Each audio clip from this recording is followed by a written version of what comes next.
So this is going to be an interview from Antonio. I'll put all his information in the description below. So he had some questions that he wanted to ask, so I'm going to make a video answering all these questions. Says, I write a lot of articles on linguistics, and there are certainly commonly held beliefs that I wish to explore. I was hoping you could answer some of these questions for me. And the first question is, are most polyglots made or born? I think this is a really interesting question, and one that there is no answer to, ultimately. I mean, to say, are polyglots made or born, really goes down to the really basic, fundamental things, philosophical questions about human behavior that science hasn't really answered yet. And it all kind of has to do with, do we have free will, even? Or is all of the decisions we make based on our DNA, our own nature as a human being? And I think maybe there's a possibility that people could be genetically predisposed, or have a genetic predisposition to being becoming interested in language learning. But it seems to me that a lot of people who do become polyglots had something in their life that inspired them. Especially, I wrote for the Polyglot Project, and I've been reading the Polyglot Project. We're not completely done with it, but it seemed like almost everybody I read about learned the language, or learned a language, or became a polyglot because of some event that happened in their life, like usually before they were 20. Some people had met polyglots when they were young and got really interested because of that. There were some people who were just thrown in multilingual environments and just grew up speaking many languages, and in a place where there are many languages spoken all the time. Like I'm thinking of Felix, Loki. He lives in Belgium, and he grew up speaking 3 dialects of Chinese. And then in Belgium, where it's a very, very diverse city, there's a lot of languages there. So I think there's a possibility that people are a little genetically predisposed, have a genetic predisposition to be interested in language learning. But there are people too who learn a language completely out of necessity, just because they need to for their job, or because of where they're living, or etc. They have to learn the language, and then they end up doing that, and they fall in love with learning languages, so they want to learn more, and that type of stuff. It's really hard to say whether or not people are born polyglots or made polyglots. I know anyone who is a polyglot knows that it's a really hard task to be a polyglot. It's really hard to learn a bunch of languages and stay fluent, all that kind of stuff. It's really a lot of work. It's not something that we're just have a super special talent for. I mean, maybe there's some people out there like that, but usually for the average person, it's a lot of work, and you got to keep on it. You can't just forget about it. You always have to be working on it, or you'll decline. So I guess that's my answer to that question. And the next one is, did most polyglots learn their languages as adults? I don't really know. I mean, after talking to people, and like I said, reading that Polyglot Project, there's a lot of people who did learn more languages as adults, and there's some who did as a kid. Just were exposed to a bunch of languages. I mean, for instance, when I was young, I was exposed to Norwegian and German. I mean, not on any significant level, but I had family members who spoke some, and that type of deal. So, that kind of got me intrigued about language, but it never really prospered into anything, or really came to being into anything until I was 12 and decided I wanted to actually learn how to speak German. I think most polyglots, like most of the people who really do know a lot of languages, like 10 plus for instance, really started learning when they were adults. I mean, the statistics show that kids learn better, but they don't tell you why, and it's mostly because of attitude. Kids are really open-minded and receptive. I don't think that they have a natural talent to be better than adults, really. I think that's kind of a myth, that kids have a natural talent and that are better at it. The next question, do children actually learn languages faster, and if so, where are these child polyglots? Just talked about that. You know, I'll talk a lot more about this now. Do children actually learn languages faster? Like I said, I think it's a complete myth. Okay, yes, they've done scientific studies that have shown that children learn faster. However, they do not explain why. And it's not necessarily because they are children and they have some superhuman-like capability, so to say, but I think it's more the attitude that children have. Children are not afraid of making mistakes. They just want to simply communicate. When people talk to children, they usually talk in an easier way for them to understand, and they talk slower, and they use a lot of pointing and hand body language to imply what the meanings of the words they're using is. And like I said, children, they're a lot more receptive. They're open-minded. They're not taught to be closed-minded necessarily. So you put them in a quadrilingual environment, and they will learn all the languages simply because they want to communicate. They're open-minded, and you know, all those types of things. And I think also children don't have image crises like, you know, adults do. Like, there's people who are afraid of learning about another culture or learning another language because they're afraid it might make them less American or less, you know, whatever nationality they are by liking another culture. So that's one element too, and a lot of adults, they lack self-confidence, where children, they don't even think about that type of thing. You know, in reality, any human being can learn any language unless they have a mental disability of some sort, like Alzheimer's, or they have Down syndrome. I don't know, even people with Down syndrome can learn another language. It's just not to a great level. I mean, I have a great uncle, my grandma's brother, and he was in a car accident, and he lost a significant portion of his head and of his brain. So he is now mentally ill, and he got married to someone else who is also mentally handicapped, and they live together. And she, you know, his wife, her name's Pat. She is 100% German in descent, and she's really proud of that. And she always makes sure to tell you if you bring up anything German. And I actually sat down with her one day and talked to her about the German language, and I even taught her some words, and she was very, very receptive to it. And you know, it was almost like a child. Like, she didn't care if she made mistakes. She didn't care about her identity as an American. She didn't care about any of that stuff. She just wanted to learn and wanted to communicate in German. So I taught her words, and she actually remembered these words, and she could speak them, and she was really happy and proud to be able to speak some German words, and she thought it was the coolest thing ever. So I mean, even that, I think it's the fact that we are adults that make it more complicated to learn a language. And it's our, I guess you could say, sanity, or our completely developed brain, that brings a bunch of these problems into it.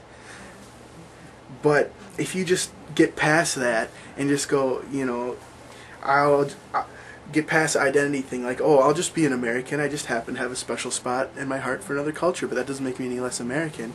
You know, once you get past these mental obstacles from being closed-minded to open-minded, you know, etc., I think an adult would be able to learn a language just as fast as a kid would, given they, you know, put all the same time into it and all that kind of stuff, and use the same methodology, you know.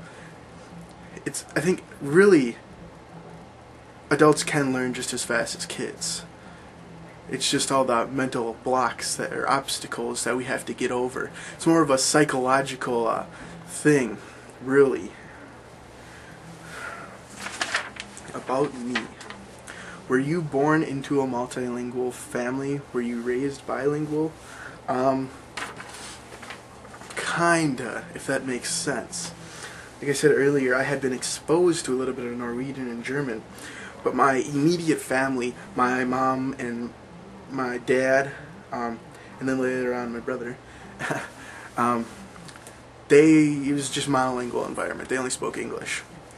But my maternal grandmother, she knows a little bit of Norwegian. She rarely speaks it, and but she can read it pretty well. And sometimes when I go to her house, you know, she teach me some words like manatak and tuskadaha. And then my great grandparents, they spoke fluent Norwegian, and they taught me words too. So whenever I went to visit them, I tried to use Norwegian words. But I mean, they lived in a different state, and we went there probably once a year. So it's not like I got to see my great grandparents that often. My grandmother, on the other hand, I got to see every once in a while.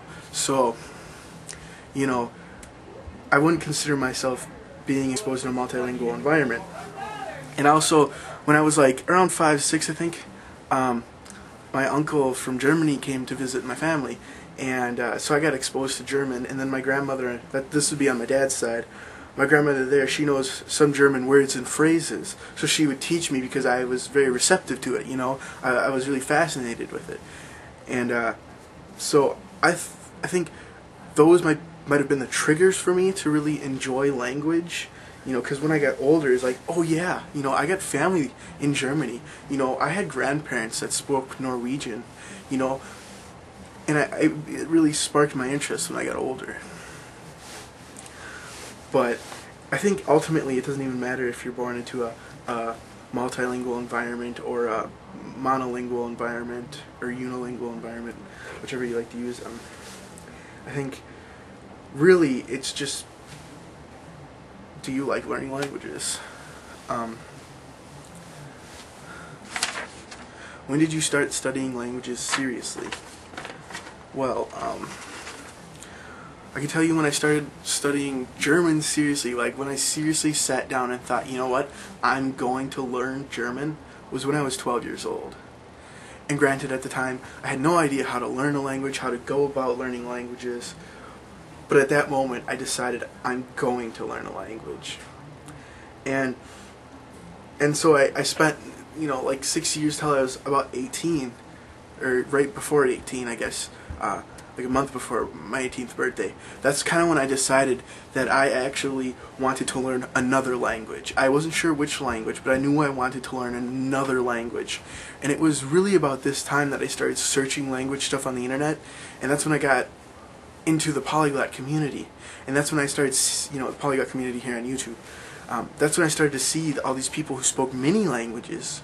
And I was really astounded. I was like, whoa, you speak how many languages? You know, thinking about like Steve Kaufman and Moses McCormick and that type of deal, I was just completely blown away, I guess. You know, I knew there were people out there in the world, but being on YouTube, I could see so many of them all right in front of me, you know, in my face. And I'm like, well, you know what? Especially, you know, Moses McCormick, he's been a real big inspiration to me. I looked at him and I'm like, you know what? If this guy can learn that many languages, I can do it too. You know? Because he didn't really have like any real kind of like formal type education where he was like a really scholarly person. He was just some like average dude who loved languages a lot. And I'm like, hey, that's kind of like me. So, you know, once I saw that really got me interested in learning more than just another language and becoming a polyglot. And I mean, that's essentially what I want to do. I've come to the conclusion now that for the rest of my life, until I literally am buried in the ground or cremated or whatever, that I'll be studying languages for my whole life. I'll never stop, because it's so intriguing to me, and it's so fascinating. And I mean, I love, if I had the lifespan to learn every language that exists, I would do it. And then after I run out of languages, I'd have to start making my own languages, and then, you know, teaching people on that type of stuff. But, you know, I plan on learning languages for the rest of my life. And, yeah. I guess 12 was when I really started getting interested in learning a language, and like about 18 years old is when I really realized that that's what I wanted to do, is learn more languages. And right now I'm 19, and I really know that's for the rest of my life I'm going to be studying languages. At least that's what I predict. Pretty sure that's not going to change.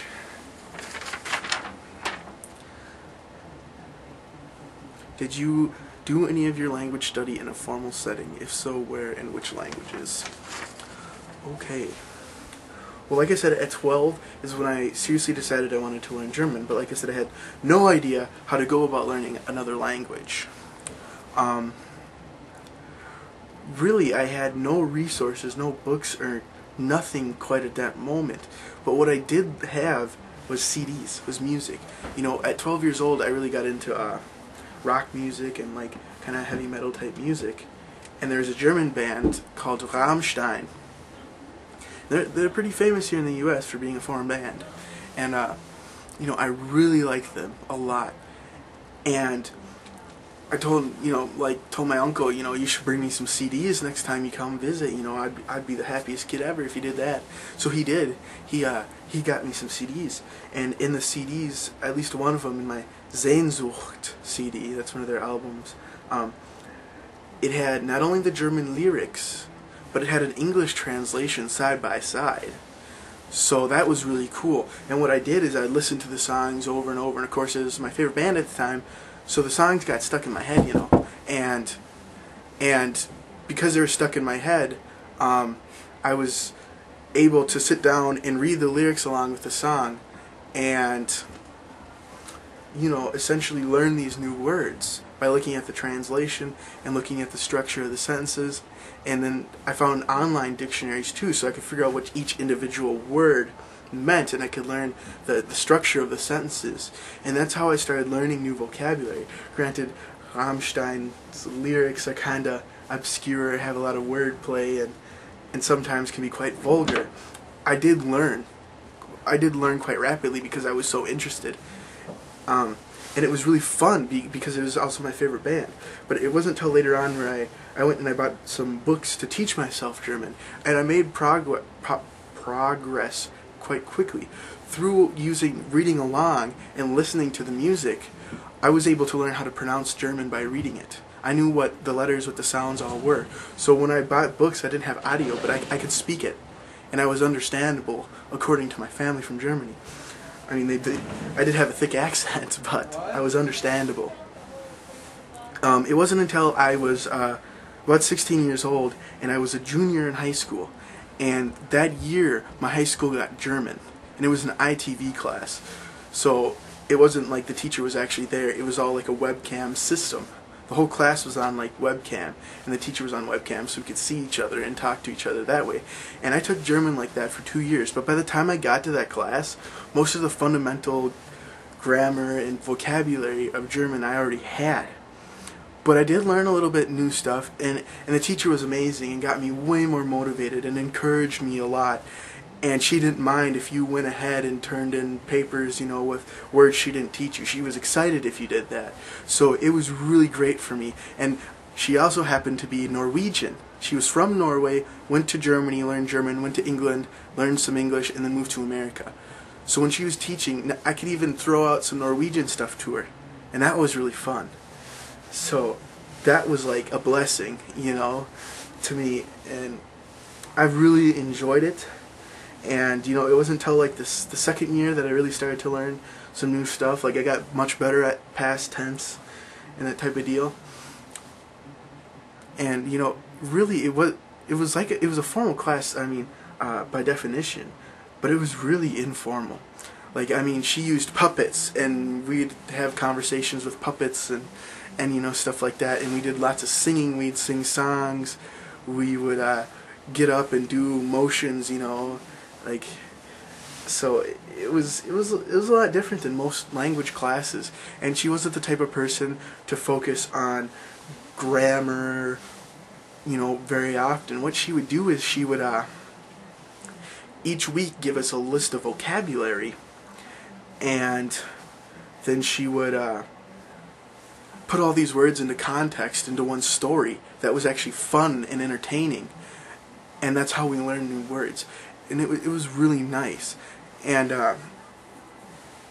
yeah, it was pretty awesome. So that was with German, and that was at my high school. And then I'm in my second year of college right now, and this year my college got Chinese,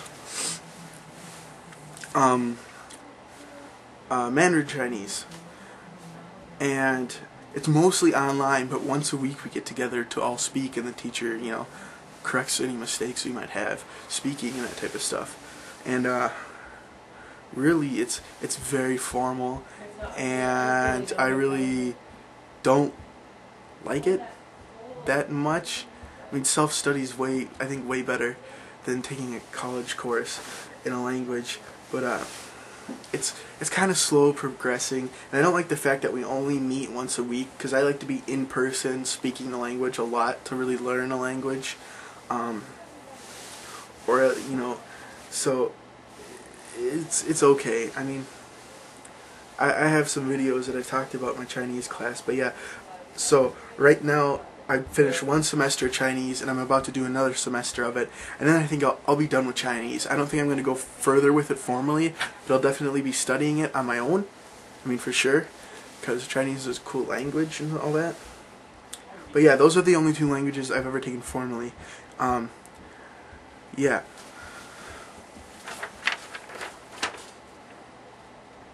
And I'd already started beginning learning Chinese before taking the class, just like with German.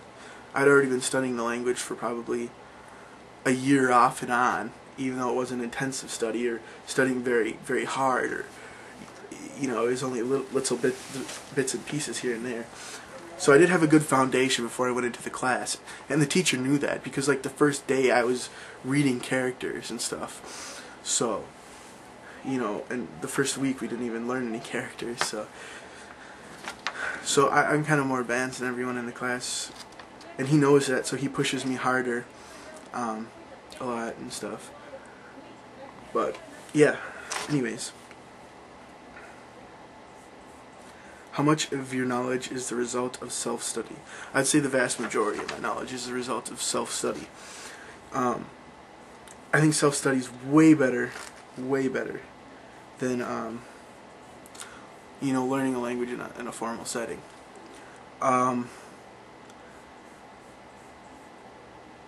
Yeah, the vast majority of my knowledge is from self-study. I have a lot of books, I get a lot of books, and I think the most important thing to do with self-study is make sure you have audio. Because listening to the language, I think, is by far the most important thing you can do, especially when you're trying to memorize new things. I mean, I will go to the point to say 80% of everything I know, 80 to 90% is probably from self-study. How many hours do you study per week? You know, I'm not the type of person where I have a set in stone schedule for it. I mean, right now, college, school is my #1 priority. But I always try to make time for language.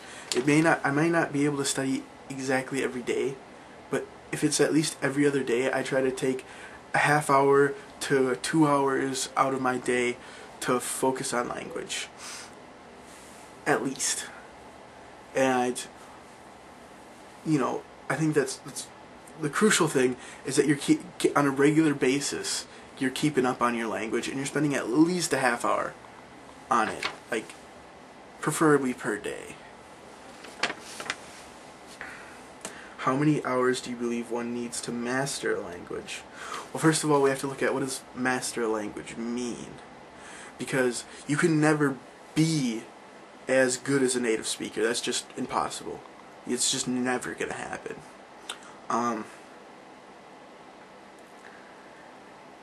If you mean by achieving a near native fluency, how many hours do you believe one needs to master a language? You know, first of all, it depends what your native language is, and what language you're learning. Because if your native language is English and you're trying to learn Chinese or Japanese, it's going to take you a really long time. Probably, I guess, average. I've heard estimates a lot on the internet that 10,000 hours is what you'll need to be at a good level in those languages. But I mean, there's so many factors that go into this. It depends what methodology you use. It depends, you know, on so many different things. How good you are at learning languages, just period. Because, you know, let's face it, some people are more intelligent than others. And really, how I define intelligence is the rate at which you can learn. Anybody can learn any language. It doesn't matter how intelligent you are. But your intelligence determines how much knowledge you can gain, how rapid you can gain knowledge and process it and all that kind of stuff and organize it. So I think ultimately how many hours is completely subjective to each individual, and like I said, what methodology they're using. And of course what languages you're dealing with. If your native language is English and you're learning Chinese, normally that would be insanely hard. But let's say you already know a dialect of Chinese. You're learning Mandarin and you already know Cantonese. You're going to learn Mandarin really quickly. There's so many factors that can come into this. Let's say you're trying to learn Spanish. Your native language is English. That's probably going to be one of the easiest languages. And let's say you know Italian already and French already. Spanish is going to be a piece of cake. It's going to be nothing. So it depends what languages you know, what your native language is, and what language you're learning that determine how many hours it's going to take before you can get to a fluent level or near native fluent level. And like I said, it also is subjective to each individual.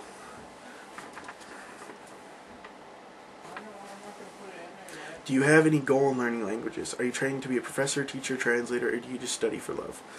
Fundamentally, I just study for love.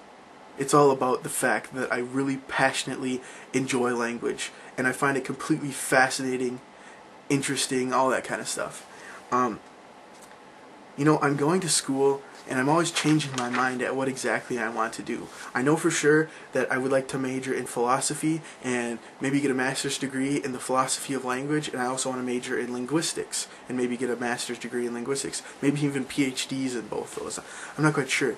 And I mean, after college, what I want to do is travel, and I want to go to where languages are actually spoken, learn them, have fun, you know, learn the culture. And what I want to do probably is write some books on language learning, on language in general, just anything language related. And maybe when I find some place in the world to settle down, then I'll probably teach as a professor. I mean, I like teaching, like just sitting down and explaining people, you know, stuff about language simply because I love it so much, and I want other people to love it just as much as I do. And I think really what I'd like to do eventually someday is be a professor. So that's kind of, I guess, my goal being in college right now, is to eventually become a professor. I've thought about being a translator, but translating, I find it kind of mundane, because like it gets old after a while. I did some freelance translating for German, and it got pretty old pretty fast. What is your occupation? Right now I'm a student, so that's my occupation. Just going to school. Do you learn more than one language at a time? Yeah, I'm like, when it comes to languages, I have like ADHD. Like, I can't sit and pretend like I'm only learning one language the whole time. I love language so much. I want to learn as many things about as many languages as possible. Right now I'm focusing mostly on Chinese,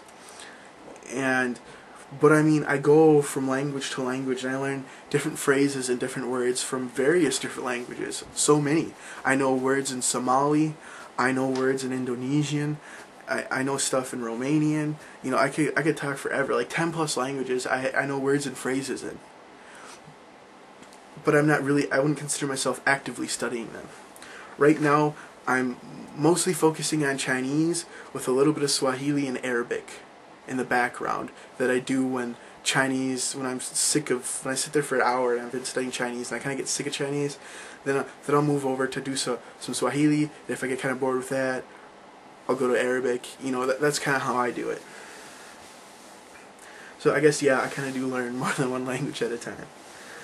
Have you studied overseas? Where? How long? No, I've never even left North America.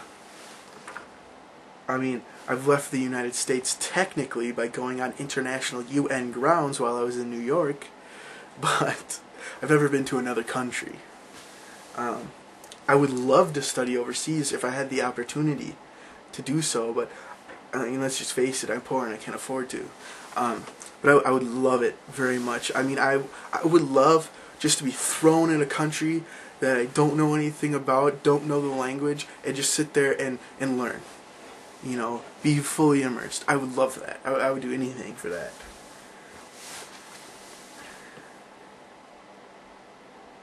Do you believe children learn languages faster than adults?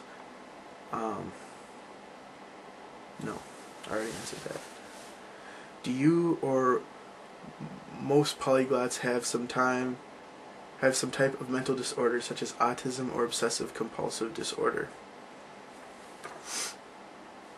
You know, I don't think I have any mental disorder, but of course the insane is not going to realize they're insane right away, so I guess you could always doubt your sanity. It's a healthy thing. You know, maybe there might be some truth to it. Maybe there are some people who are, like, well, I know there's here on YouTube, there's a Chesroxall. He's autistic, and he seems to learn at a very, very, very quick rate, much faster than the average person when it comes to languages. So I think his autism might have something to do with that. And he might agree, I'm not sure, or not. And I think, you know, maybe there is some mental illness involved with some polyglots, especially maybe some of the famous ones who learn many, many languages. I think, you know, most, I guess you could say geniuses, most brilliant people are a little mentally ill in some way, shape, or form. You know, you can look in history and there's lots of examples of people who were clinically crazy, did completely brilliant things, were able to learn a whole bunch of things, you know. So maybe there is that element into it. However, do I think the vast majority of polyglots have a serious mental illness? I doubt that. I doubt that. Did you do well in school? I would not say I do well in school, but I don't do completely bad. I graduated high school with like a 2.0 GPA. I always got A's in anything language related. If it was anything language or culture related, I got A's. I had 98%. It was the lowest I ever got in my German class. So yeah, I think there's some things that I just really am not interested at all, that just completely find boring. Those classes I usually did bad in. For instance, like chemistry or physics, I absolutely hate, and I never did good in those classes. Economics, I never really did good in it. You know, things I just find completely boring, I never did good in. And school, like, for me, is just kind of something you have to do. You know, you have to do, like, public education. If you want to get a decent job, you know, or really do what you love, you almost have to go to college. I really don't like college. I don't want to be in college. I don't like school. But I never let school get in the way of my education. I mean, I love learning, absolutely love learning, as long as, you know, it's about stuff I enjoy. So I have lots of books. I'm always trying to learn new things. I'm always reading. So you don't have to be good at school to be good in life. I mean, that's just a complete myth. I think school is just, you know, the government feels like they have to do something to make sure their population is educated. And that can be true to some extent.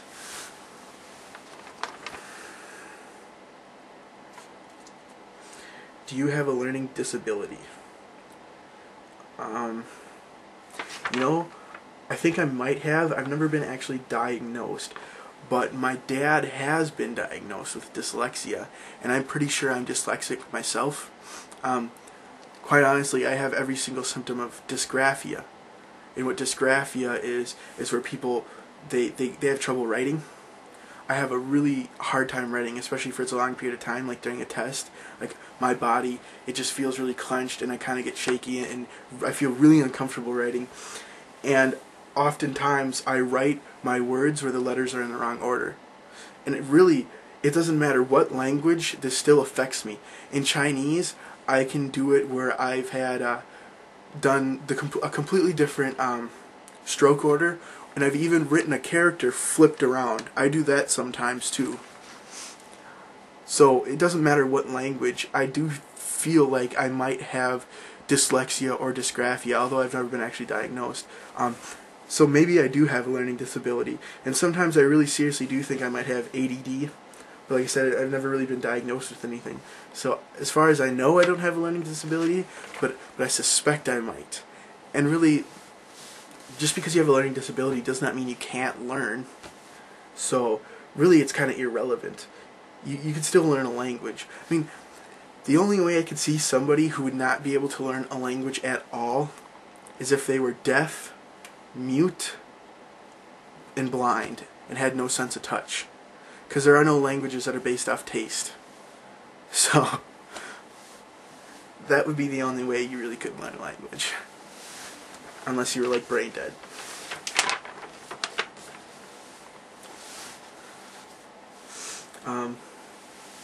Do you feel that polyglots are qualified to work as translators and interpreters, or must one do formal studies first? I think really you don't have to do formal studies to be a translator or or interpreter, because like I said, I did freelance translating, interpreting. I told people straight up, I don't have a degree in this. I taught myself, and I still found work, and people were satisfied for the most part. I had one person who wasn't, but you know, that happens. And as long as you don't take on jobs that you know you can't do, like you don't become too overconfident.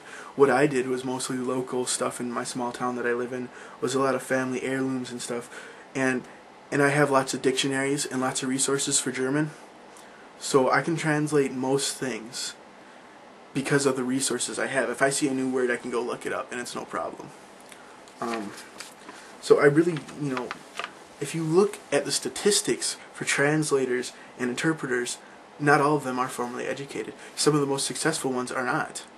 But if you want to work for maybe a translating firm, it would be really hard to get a good paying job without having a formal degree, a formal type of education, or a certificate that says you took a test, you're at this level in the language, unless you sit there and prove to them for a long time that you're really good at the language. But I do not think that you have to be have formal studies to be a translator or interpreter. I mean, you really don't. That's just the reality of it. Why do the vast majority of people who begin a language fail to learn it? Mostly it's a mental thing. It's not that they can't do it, it's that either they don't have enough motivation, they don't have the right attitude, they don't have the right resources, or they might not have the right methodology. There's so much stuff that goes into it. So I think that's why most people fail, is because of those reasons. Any comments on language learning or polyglot life you'd like to share with the world would be great. Anyone can be a polyglot, anyone can learn languages, and it's the most beneficial self-improvement activity you can do.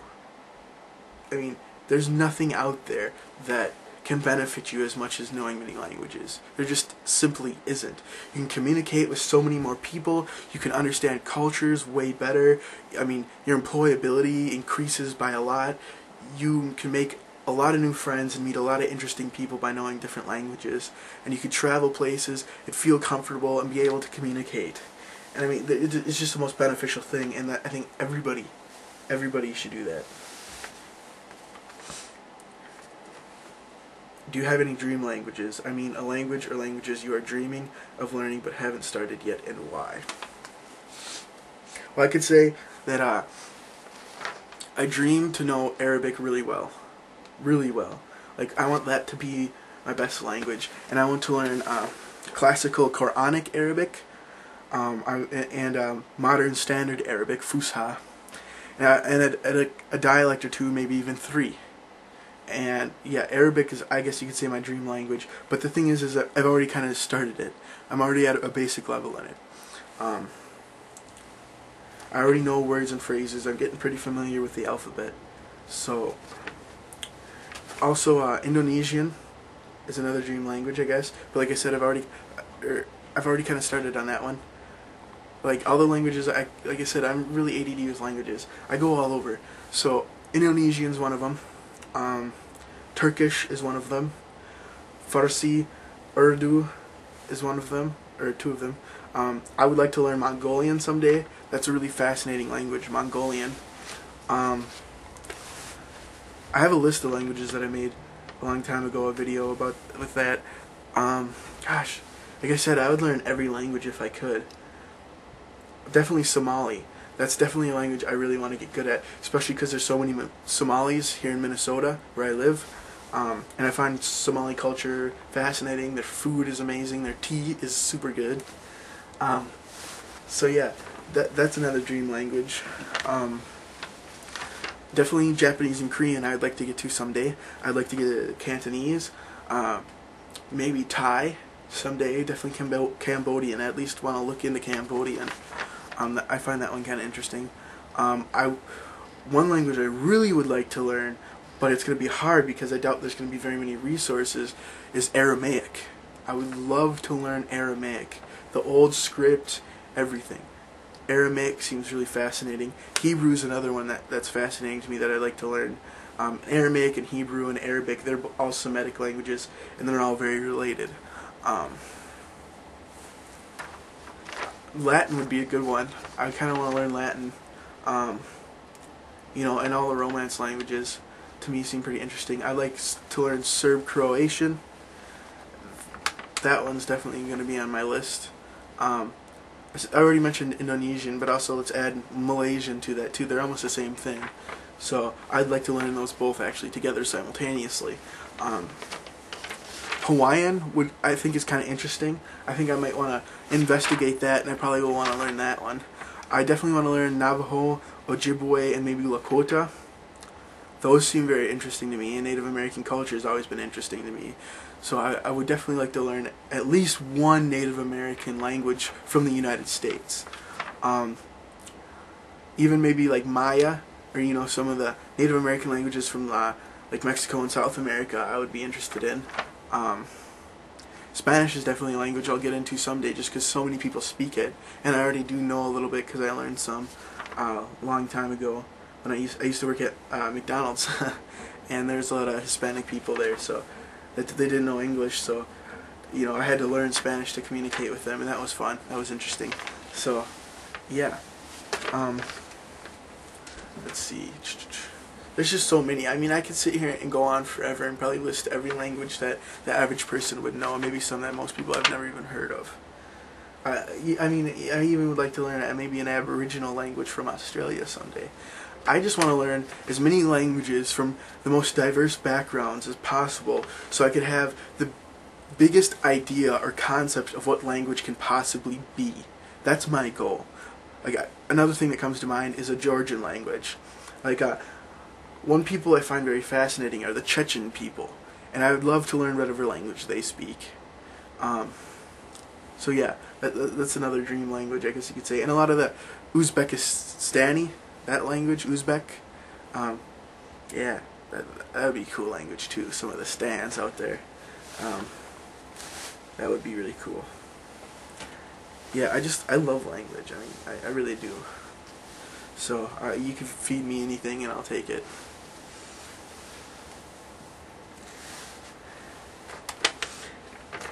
So yeah, I guess that's the end of the interview. I'm Cody Dudgeon, and I really found these questions really cool, and these are questions I love talking about and love thinking about. So thanks for the interview.